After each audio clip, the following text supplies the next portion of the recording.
শয়তান বলছে যে মানুষকে আমি প্রতি মুহূর্তে আল্লাহ তোমার দেখানো রাস্তা থেকে দূরে সরাবো। আল্লাহ বলছে মুমিনদের পারবা না। কয় যে না, আমি দুনিয়ায় এমন চাকচিক্য, এমন সব কায়দা কানুন করব যে সে আস্তে আস্তে সে তো আর নিজের শয়তানকে নিজের শয়তান কয় না, কয় আমার রাস্তায় চলবে। তোমার কাছ থেকে আমি তাকে দূরে সরাবো। কেন? ওই জায়গায় ডিস্টার্ব শুরু হয়েছে। কোন জায়গায়? ওই যে গন্ধম ফল যখন খাইলো, এটা থেকে শেখার আছে। আদম আলাইহিস সালাম তার সঙ্গী হাওয়া নামটা খুব ইন্টারেস্টিং না? আমরা হাওয়া খায়া বাসি না? আদমকে খুব একা লাগতেছিল, চিন্তা করলো অক্সিজেন লাগবে। হাওয়া বাম দিকের যে হাড্ডি পাঁজর, বাম দিকের বাঁকানো হাড় থেকে তৈরি করলো হাওয়াকে। আমি যখন মেডিকেলে ভর্তি হই, আমার এক বড় ভাই ডক্টর, তখন উনি বলতেছেন, আবিল তুমি তো খালি আল্লাহ রসুলের কথা কাও, মানসি তো আল্লাহ ধরে ফেলছে। আমি বলছি কি কন ভাই?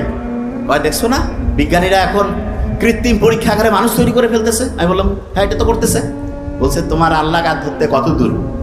আমি বলছি শোনেন ভাই, বিজ্ঞান যেখানে শেষ, আল্লাহ সেখান থেকে শুরু করে। বলে কিরকম?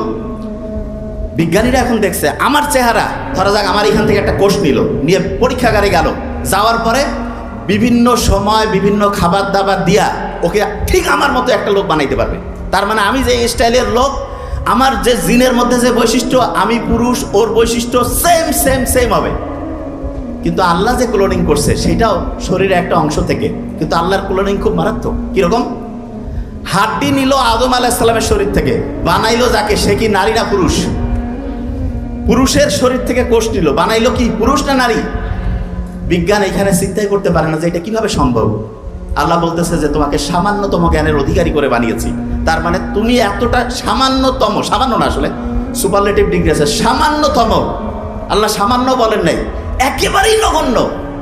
এই নগণ্য জ্ঞানের ব্যাখ্যা যখন পড়ি তখন অবাক হয়ে যায়, কি আল্লাহ বানিয়েছেন মানুষকে।